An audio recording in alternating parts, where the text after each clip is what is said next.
Good evening, everyone. Welcome to the Crazy Kryptonaut, and thank you, David. And good evening to you. I appreciate the apple as always. Thank you so much. And welcome, Neil Brooks. I hope you are having a wonderful, wonderful Friday.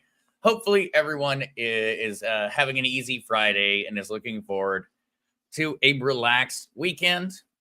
That would be my hope for everyone. I don't know if I'm going to get one, but I'm hoping that everyone else gets that opportunity. And so, thank you guys so much for tuning in. Well, while we're looking at a market that is far, far happier today, it has definitely been a quick change from the market being in the dumps and everybody avoiding it to the market drastically improving today and everyone probably being far happier with their portfolio's general health. And so, thank you guys so much. And what is up, Abundant? I hope you're having a wonderful day. How is your Friday going, Abundant 8? And also, David, I need to find out. You've got to have ordered these apples in bulk. Who's your apple provider? Thank you guys. All right, so we will go ahead and actually look at some of the market today rather than kind of dilly-dally. We're going to run through it this evening and go ahead and let everybody run back to everything else they're doing. Oh, nice. Monday 8 says, doing good, just got back from a walk. Starbucks run at 3. Ah, yeah, that's always an expensive coffee, but they are delicious, aren't they? I do occasionally enjoy myself a Starbucks coffee. I know they add a lot of sugar and everything else, but they make it right, and I enjoy it. All right, though. So yes, guys, we are looking at a drastically different market today. We have managed to go from the doldrums of the 57, 58, 59K of the past few days to a massive skyrocket to currently sitting at 62,945. In large part, this move can really just be associated with people stopped. Retail investors stopped selling, ETFs stopped selling, and then we saw people that were snagging up Bitcoin at what they viewed as a bargain price. And so when we actually jump in and we continue forward, we would see actually we'll jump right on over here to some of the ones that are more related to the actual price change, and then we'll go back to some of the interesting political news in the crypto space, because that's probably been the most interesting stuff of the past day. We've seen a lot of things come out from different politicians, and also just general market trends that have changed. Oh, howdy there, Trish. And Joker Joe. Thank you guys so much for joining in today. Let me see if I cannot find our best little article here to start with. Right here. So according to JP Morgan, this recent sell-off, crypto market sell-off, was driven by retail investors. According to JP, crypto markets have seen significant profit taking in recent weeks, with retail investors playing a bigger role than institutions. Now, of course, JP Morgan might be covering their own butts, considering they're one of those major institutions, but it's still interesting. JP Morgan maintained its cautious view on crypto markets, said that retail investors have been the primary members or primary investors that have actually been taking their profits out in the past weeks, and that the market is still facing headwinds at such an elevated positioning. This one was particularly interesting, and they have identified 3 major headwinds: elevated positioning, so just the general price and general rapid acceptance of cryptocurrency, specifically Bitcoin and Ethereum, in traditional financial circles. The high Bitcoin prices versus gold and versus the estimated Bitcoin production costs. So that comes down to the Bitcoin halving and the general idea that the market kind of priced it in a bit too soon. And then subdued crypto venture capital funding.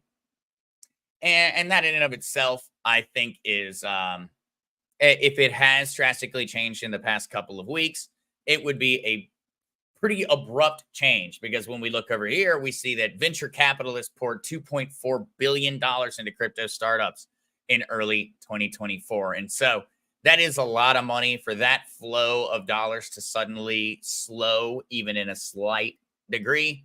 That could be seen as one of those headwinds. And maybe that is their direct referencing.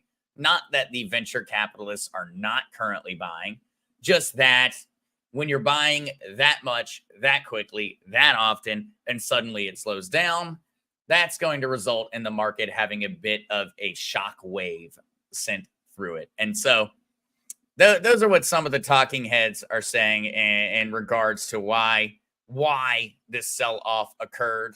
Of course, you know, in my opinion, in terms of all of it, it comes down to people taking profit, ETFs and institutions taking profit. And then the second that ends up occurring, we then see this descending ladder effect where we start to liquidate the leveraged traders. And so, in my opinion, JP Morgan is not entirely incorrect here.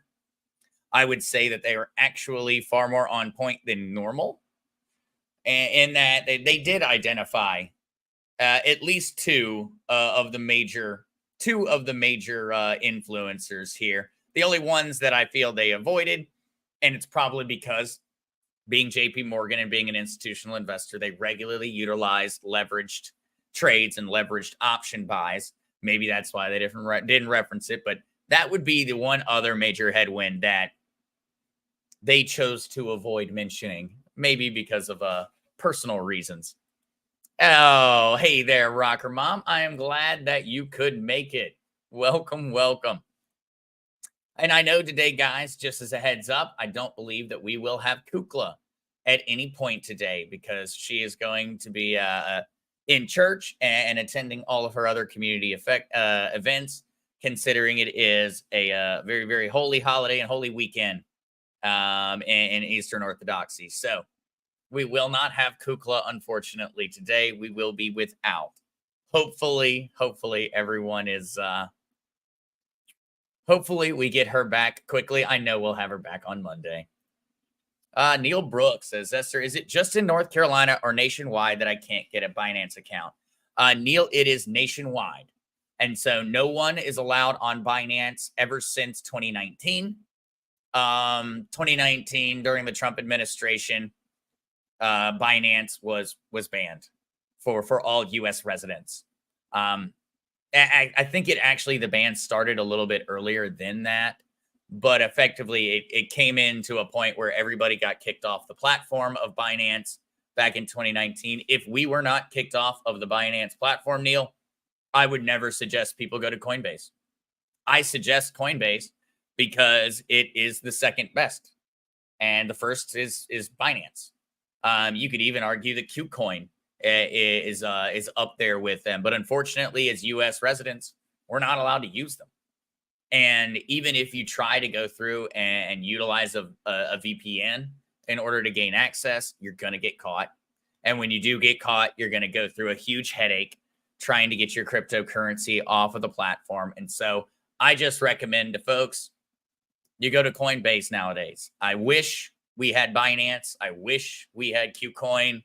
If we did not live in such a despotic nation when it comes to their laws and regulations, we would have access, because there really is no reason we do not have access to Binance or to KuCoin. They're some of the best exchanges on the planet.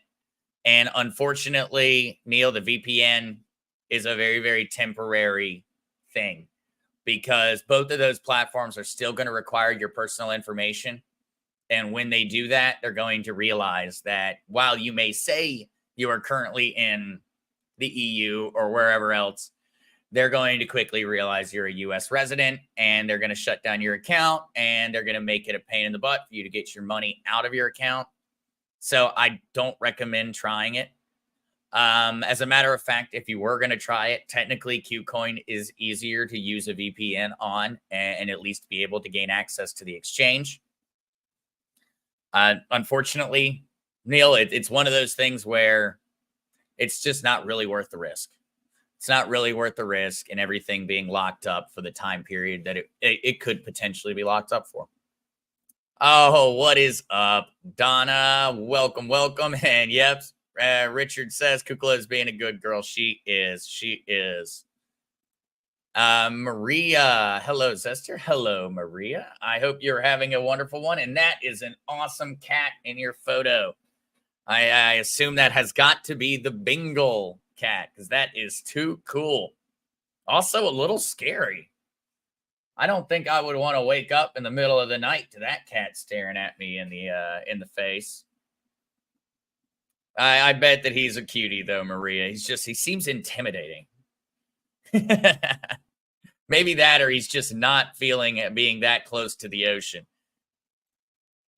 Rocker Mom 117. Maybe after the Fed is no more, we will be able to do more because the petrodollar will not exist.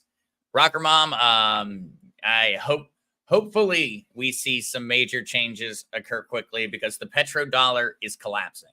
Right in front of our eyes, we are watching the US dollar and the quote unquote, and really keep in mind that petrodollar is a political science term. And it comes from not just the idea of the US dollar, but the idea of the US dollar being utilized to make all purchases in oil. It also comes down to the political science theory that the petrodollar is essentially the United States' greatest weapon. We can utilize it to impoverish a nation. We can utilize it to empower a nation. We can utilize it as a cudgel. And so it's larger than just that, but it is. Of course, the Fed is going to do everything they can to try and protect it.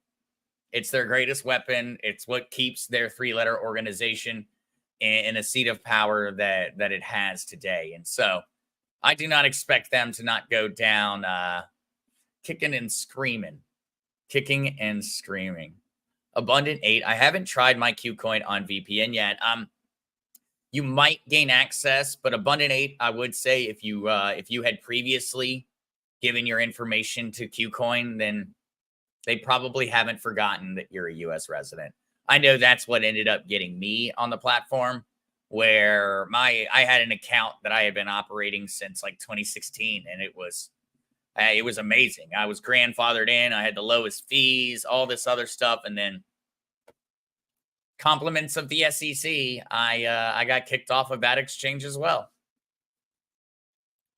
Maria says, yes, he is a Bengal, very friendly cat. Oh, I bet so. He is definitely adorable. That is for certain, Maria. That is for certain. Neil Brooks, looks like the government trying to look out for me. I wish they would quit. Yeah, Neil, that's essentially exactly what's happening. Binance has the cheapest fees. It has the most different cryptocurrencies. It has the most innovation. It has the most liquidity. It's the best exchange to trade on. And of course, our government won't let us exchange on it. They're doing such a great job protecting us. Binance is also an exchange that every time they've ever had any security issue or anything of the like, they've paid back all of their investors. Other exchanges haven't. They didn't pay everybody back. Binance paid everybody back. So not only is it the best exchange to be able to use, it's also the only exchange that is made certain to fix anything that ever went wrong. So, unfortunately, our government is doing a great job of screwing us over under the premise of trying to protect us. Oh, and thank you, Neil. Yes, please, guys, do not forget to hit the like and the share button if you do not mind, and if you do enjoy the content. I know I would appreciate it. The YouTube algorithm, because of the size of the channel, does not put out my videos, does not put out my content. And so you going out there and liking and sharing it is really the only way anyone else is going to see it. So I deeply appreciate it. And thank you so much, Neil. And David Lewis, actually, let's go ahead and check on that one today and see if maybe we've gotten paid on our USDC. Oh, good call, Mile High Trish. I don't have Kukla today, and I was going to get myself in trouble.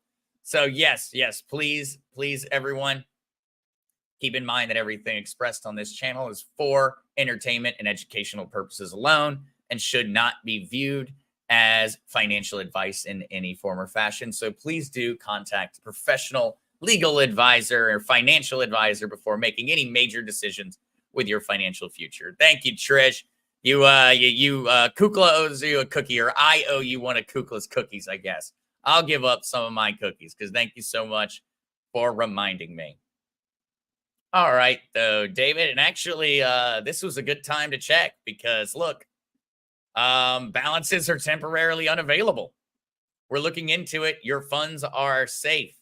And so I do have the option to click here to learn more, which they're claiming it is a temporary outage. And so if anyone else is seeing this on their Coinbase account, you are not alone. And so that means I don't think we can even see. Oh, well, we can. There we go. We just needed to refresh it. We've got our balance back. And on the earn section, we are at 33 cents. We are kicking butt and taking names. And that is 11 cents from Polkadot, 7 cents from Atom. Atom is actually speeding up a bit. Ethereum still sitting at 6 cents. Solana, 6 cents. But have we been paid on we have still yet to be paid on our USDC yet. This is the one that I keep waiting for. I keep waiting for this one because this is the one I'm the most excited to really get some hard information on because it's the one that I want to participate in the most in terms of my dollars. The other ones I like. I don't mind having a little bit of Polkadot. I don't mind having some of these other ones, but USDC is the one I'm really interested in. Tezos is the one that's got to go. We got to get rid of Tezos. 1 cent off the $12 doesn't make any sense. And same thing probably with Matic at the 2 cents. We're probably going to ditch those. David, it hasn't been a month yet, has it, for staking? No, it has not been a month yet. And so we should be extremely close, though. It should be a matter of any minute, any day. We should end up seeing our first payment from USDC come in. We should be. And then Neil, I was really expecting my Theta to do better than 7%. I'm not sure what's happening. Is that in regards to staking your Theta there, Neil? Or is that in regards to like the price of, oh, it looks like you're talking about the price today. Theta is up 6.9% in the past 24 hours. I would say in regards to that one, Neil, that whenever we see a recovery like this, when this is very, very normal. When we see this recovery and we see Bitcoin, look at how Bitcoin is really leading the march. The only tokens that are actually at a higher percent increase than Bitcoin are the ones that were already kind of doing all right before Bitcoin's price started to rise. Typically, what we're going to see is we're going to see a rise in Bitcoin of, and keep in mind, guys, these numbers are loose. They just happen to be kind of the general metric, where if we see a rise of 7% in Bitcoin, then we're going to be looking for a rise in the altcoins like Theta between 7 and 14%. That tends to be the general math. Whenever you're looking at the price increase on Bitcoin, you can usually times 2 it, and that is going to be somewhere around your max increase that will be directly associated with the price of Bitcoin increasing. After that, it really comes down to an individual project. So I would hold off on being all that worried, Neil. I would expect if we do see this price hold above 62, if we see Bitcoin continue to hold and continue to rise, I would expect you to continue to see a slightly faster increase in some of your different altcoin holdings. That just tends to be the math. It's not a guarantee, of course, but it tends to be the math. All right, though, let's go into some of these other articles because we do have some really interesting ones today.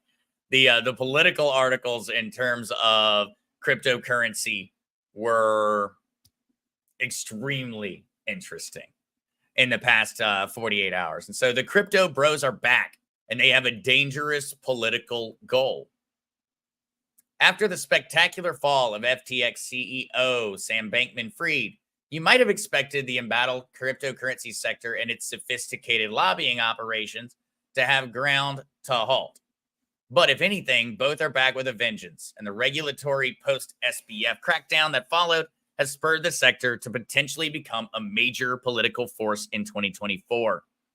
A new unholy alliance has emerged on Capitol Hill, and it's hoping not just to recraft government policy around digital funny money, but to push its anti-regulatory agenda across a whole host of elections.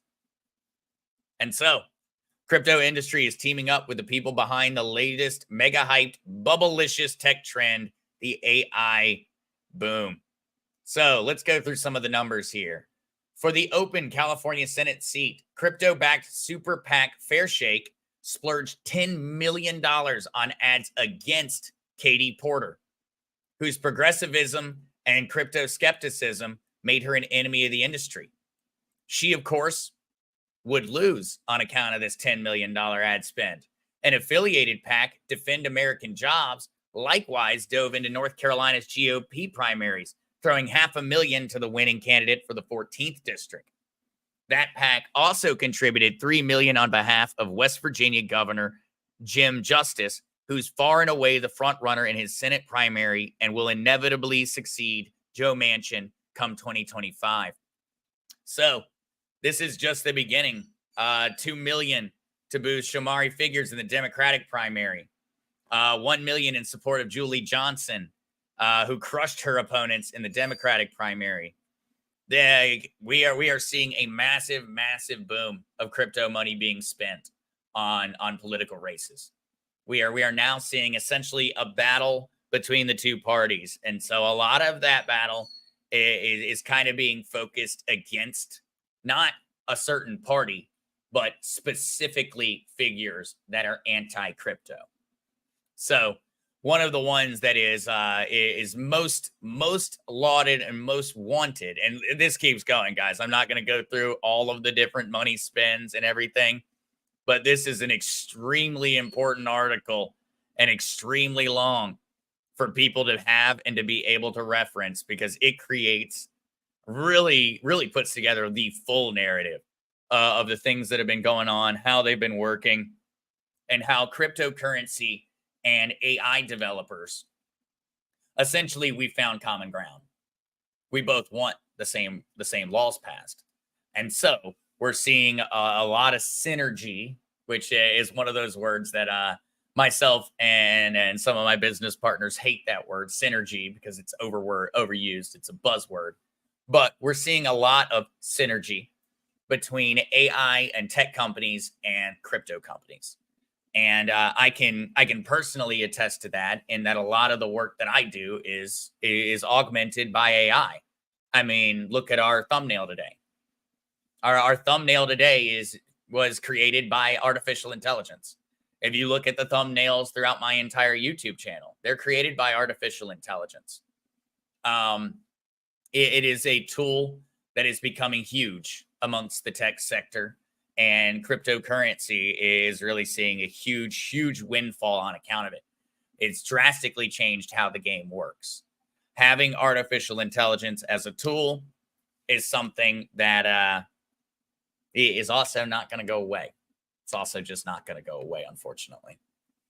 Plenty to talk about there. I could probably go in and rail to the future implications of artificial intelligence for hours, but that's not what we're here for. So everything here, though, in this article, I would highly recommend if people have the time. I think this might be, this and another article I have today might be some of the most important ones to potentially read for everyone who's worried about the political implications of crypto. Not specifically buying this token or that token, but the people that are more worried about where the money's going. And so I feel like the image with more coins here is kind of a bit of an indicator, but let us move forward to the next one, because we have got U.S. lawmakers warn of Iranian crypto miners threatening national security.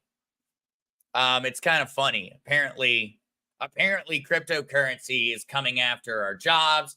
It's coming after our girlfriend. It's coming after our national security. It's coming after our money. It's coming after, it's trying to make criminal organizations stronger. According to our lawmakers, and according to the vast majority of different governments that are facing inflationary issues in their country, they are all claiming that cryptocurrency is effectively the boogeyman, and the boogeyman is after you. And so nothing different here. Now, we're in danger from Iran because Iran has Bitcoin miners somewhere.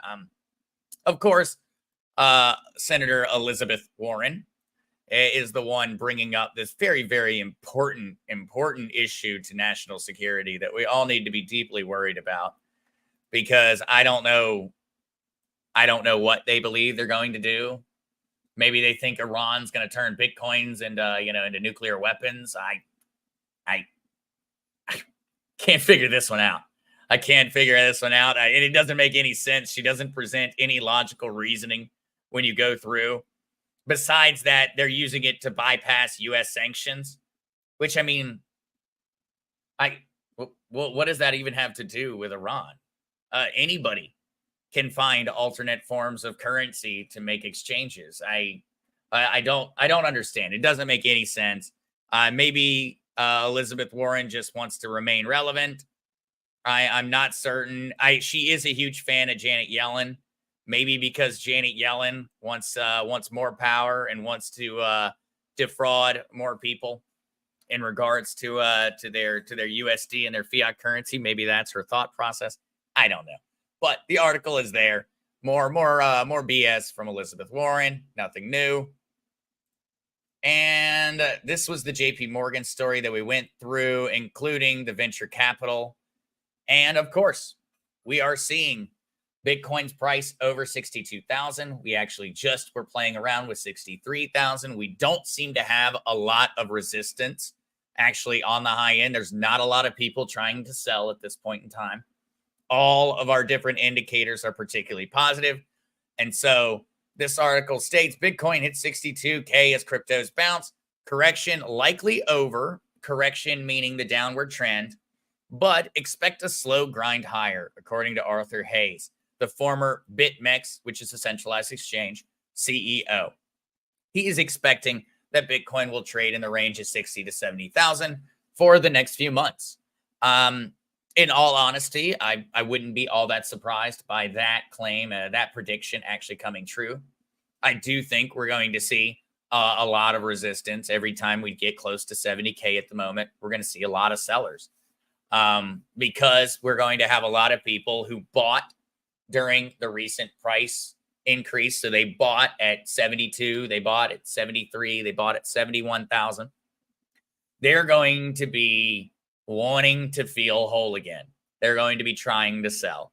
And so I do expect that for a lot of the different people that bought Bitcoin at some of these higher prices, they're going to be chomping at the bit to get their money back out. They probably got a little scared. They didn't expect their Bitcoin purchase to immediately start falling down. So now they're worried. So I am actually kind of think there might be a little bit of logic behind Arthur Hayes, unless we see something major come out. If we see any major headwinds come from the SEC, we could see the price drop below 60K. If we see any major wins come from, say, a company like a Tesla or anything positive in terms of court cases or governments signaling that they would be more open to the crypto markets, then we could see these resistance levels maybe break a little bit sooner. Unfortunately, I think if we do see essentially nothing occur in terms of positive or negative information from either side, we probably are going to spend a few months in the 60 to 70K range. Although right now, we actually don't look that strong at 60K either. So it doesn't seem like we have a vast majority of buyers or sellers at the moment. We really just have people sitting on their hands. David Lewis, can Bitcoin reach 1 million per coin? Well, I personally believe that Bitcoin can reach 1 million per coin. When you really look at the numbers and you look at the facts, it's very much possible. And in all honesty, if you were to look at some of the people that are far more informed, far more in the know than myself, like Kathy Woods from Arc Enterprises.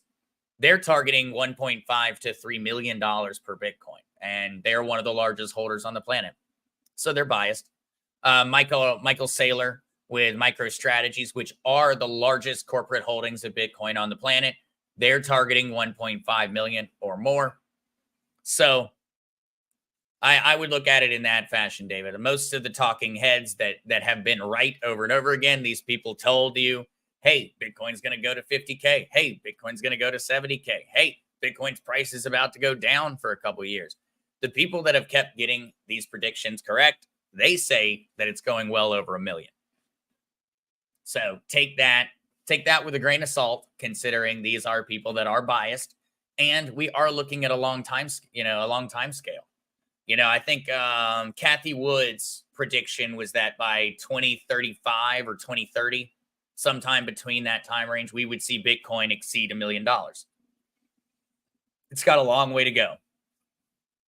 It's got a long way to go before it's going to be making it to that point. But if everything continues on the general trend, if we continue to see the same type of market action in terms of Bitcoin and its price increases, we're going to $1 million. So unless something huge changes in terms of the general thesis, the general investment thesis on cryptocurrency, that's where I'm expecting it.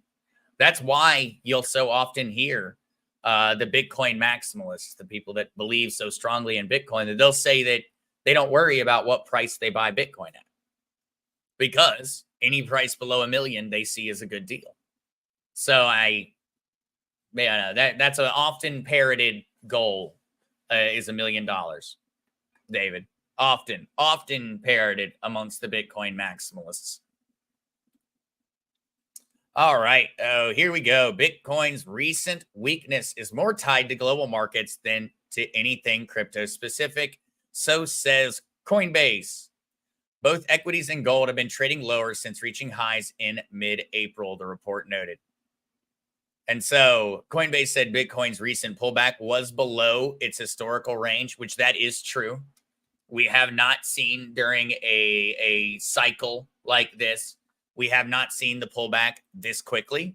Typically, the pullback takes longer, and it's more, it follows more closely with the cycle. But cryptocurrency's price discovery still remains rooted in global demand trends. And so as we see the issues in terms of the dollar, as we see global issues in terms of wars, famine, etc., as we see all of these different issues coming together, crypto is still affected by all of that. We're still affected by the fact that the US dollar is continues to inflate at the rate that it does. We're still affected by the fact that so many other central banks and currencies have been drastically inflated. We're still dealing with the repercussions of the COVID shutdowns, not just inside of traditional finance, but also because of it in the crypto markets. We live in an interconnected and global world, and cryptocurrency is the epitome of that. If some guy in the middle of India that runs a massive crypto fund has a sneeze, we feel it here. We are interconnected because it's 24/7. There's no close to the crypto market. It's not like the stock market where they don't have holidays. We don't take breaks. They don't ring a bell at the beginning and the end of each day. It's 24/7. It's global. And that means all of these different macroeconomic effects are felt on a daily basis. Oh, welcome, V Coop. Saying hi, all. Sorry, late to the party. No worries at all, V Coop. You are quite welcome, and we've still got plenty of fun stuff to jump into. So yes, this one is. I would have to tend to agree. When it comes down to it, we don't have any major issues in terms of the crypto markets and demand. We have issues from outside and external actors. And that is really what is causing a lot of the issues. We're seeing massive adoption from the ETFs in Hong Kong. Just recently, the ETFs that already started in the US, Canada, and Europe. We're seeing Australia jumping on board. we're seeing massive amounts of institutional dollars pour into cryptocurrency. And really, those dollars are fleeing away from the centralized sources. They're fleeing away from the treasury bonds and the CDs and from the stock market, and they're fleeing over to crypto.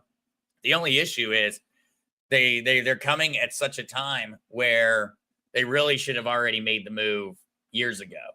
Now we're fighting uphill against a collapsing global economy while we see this mass adoption occur at the same time.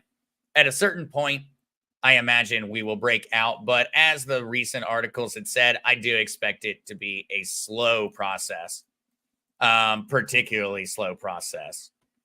People always tend to get into a bit of maybe a flighty mood after a correction.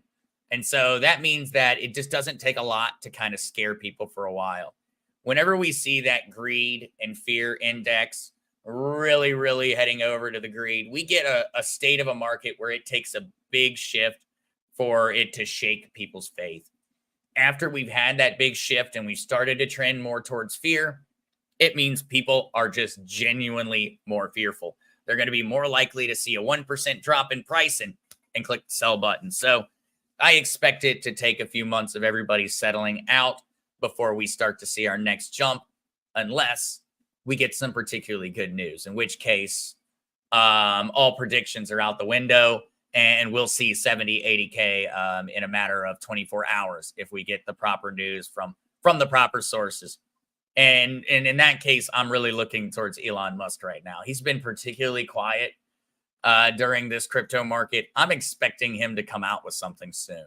I have a distinct feeling that Twitter or X is going to be coming out with some pretty major news in regards to cryptocurrencies and just payment solutions on the whole.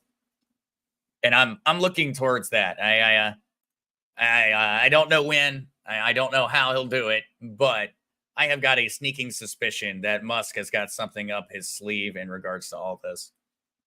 All right, though, moving forward. Bitcoin climbs above 60K after U.S. labor market report. The U.S. labor market report, I don't see it being all that genuinely positive, but I suppose everything is relative at this point in time. When we're looking towards the news and these different financial reports, what we're really looking for is for it to not be bad news. If it's not bad news, the market seems to be ecstatic about it. And so we have drastically lowered our expectations. All right, though. Bitcoin traders set six-figure price targets after BTC reclaims 61K. Analysts forecast a Bitcoin run above $100,000 now that BTC reclaimed the 61K level. So we saw a 5.2% leap in the price in just 24 hours. And this has many saying that we've broken out of the correction cycle. This might be a little bit presumptuous, but it's not anything new. And it is funny to see just how quickly the mentality of crypto investors changes. Remember on Wednesday, the articles we were looking at, guys? On Wednesday, the articles we were looking at were all flames and panic and everybody run for the hills. It's all over. Everybody's going to lose everything. We're never going to see any of this happen. And now 2 days later, every market analyst is going, we're going to 100K. I always have said that. Well, the same guy was screaming, help me just a couple days ago. It's funny to watch just how simple-minded we get when it comes to investments. If it's red, we're panicking. If it's green, we're insanely optimistic. And for some reason, people will just do this over and over again. It goes red, everybody panics. It goes green, everybody's overly optimistic. It goes, it stays green, everybody gets into a point of just delirium. If it stays red, everybody gets into a point of complete depression. I can't understand why we operate this way. It's something inherently psychological to just human existence. I always point to the very idea of fight or flight in terms of an investment. When we as humans encounter anything that we are scared of, any form of danger, our brain instinctively goes to two options: we fight or we flight. And in the case of cryptocurrency or of any investment, this is your house or your stock portfolio or whatever, when we have that psychological reaction that is just natural to humans, you either can sell, flight, in which case you quit feeling the pain. No longer are you seeing the value of your investment go down, and so you flee, or you can hold. And holding doesn't really feel like fighting. And so it is something that we as humans are just weak towards. We're in a situation where we can't honestly fight.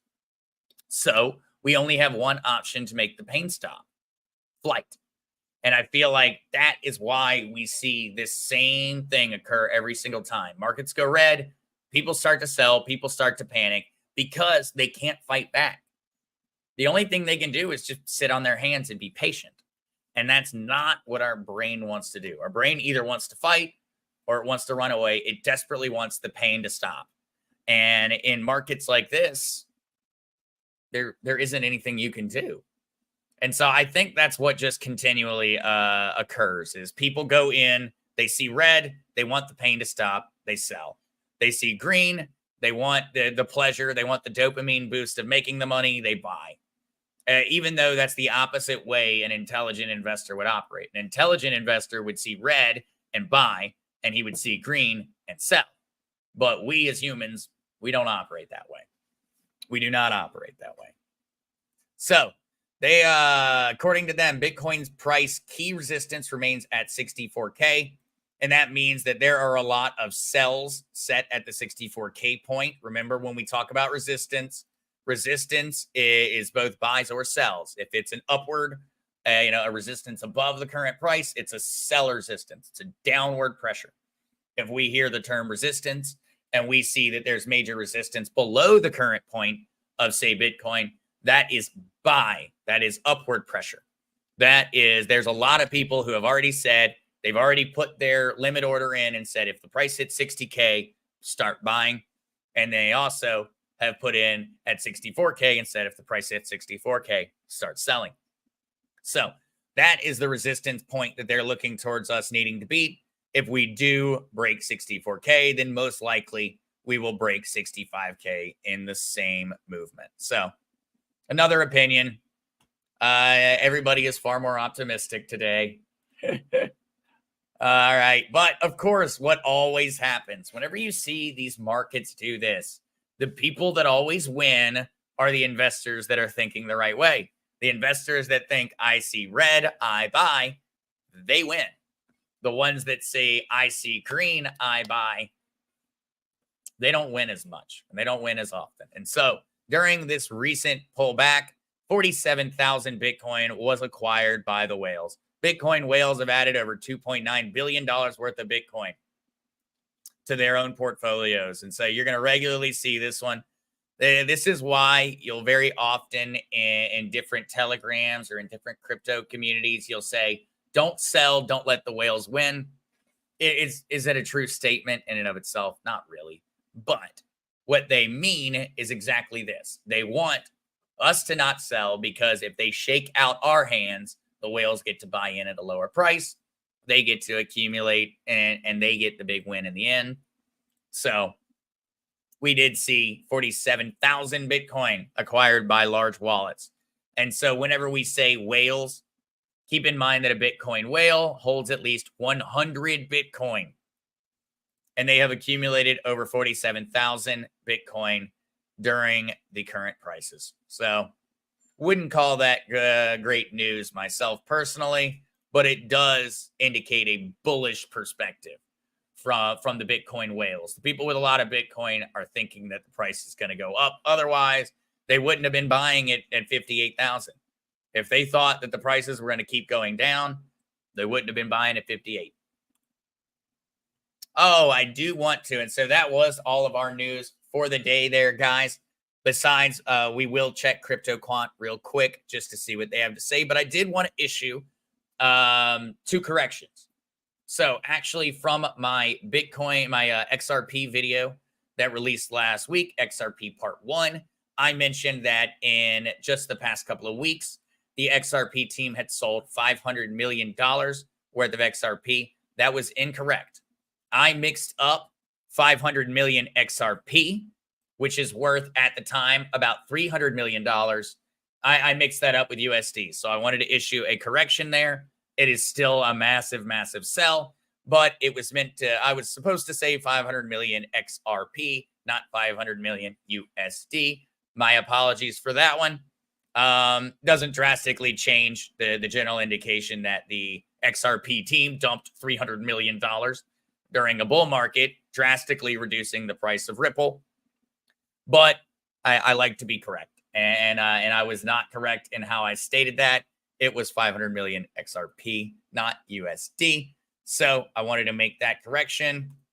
And then I also wanted to just kind of put out a bit of a explanation for many people that have been saying, well, why do you keep calling Ripple centralized? Why do you keep calling Ripple centralized?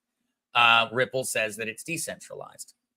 Ripple is decentralized in the sense that everybody can own some of it, assuming your government allows you to. It is, in comparison to Bitcoin or Ethereum, it is massively centralized. And so that's why I say that. It's not that it is not, in some senses, decentralized. In comparison to other cryptocurrencies, it is extremely centralized. And so I included these two articles as corrections or as explanations to my XRP video. Please do go check all of these out. If you have any interest in diving deeper, especially on this article from Slate. As a matter of fact, I think that the original Mark Z and many other different people online, many different content creators that are in the political space and are on the Patriot side, on the conservative political side, probably need to be reading this article themselves. I know I will be sending it along to the original Mark Z right after the stream because this goes into a lot. There's a lot of explanation. This is extremely well-written article. I am very, very happy with this one. And so I would definitely suggest for anyone that does have the time or the interest to go over to the Discord and check out this article. It is a great one. Well, it's not all great news, but it is a great article to read. It's very, very informative. So with all of that covered, guys, I believe that is actually going to be a wrap for us today. And so if anyone does have any questions before I go through and end everything, I'd be happy to give some answers. If not, I believe that I may be making a short appearance on either the stream to this evening or in the morning. And also, I know that next week I will be making appearances on a variety of different shows around the Patriot community. And so please do next week look to maybe come and join me on some of these different programs. I know I would greatly appreciate it to see some familiar faces as I go out there and some familiar screen names as I go out there to these different channels and try to help people with an understanding of what central bank digital currencies are going to do to us in the future. And also to try to help people with some of these different safety tips to keep people's money in their own wallet and safely in their own pocket and not in the pocket of all the different scammers out there in the space. And so please do, if you have time next week, look forward to those. I think I'm going to end up being on a variety of different shows. It's been a lot of scheduling this week. And so we'll absolutely appreciate that. And if not, I will see you over at the original Mark Z either tonight or tomorrow. And so thank you guys so much and can't wait to chat soon. Hope you have a wonderful weekend. Bye now.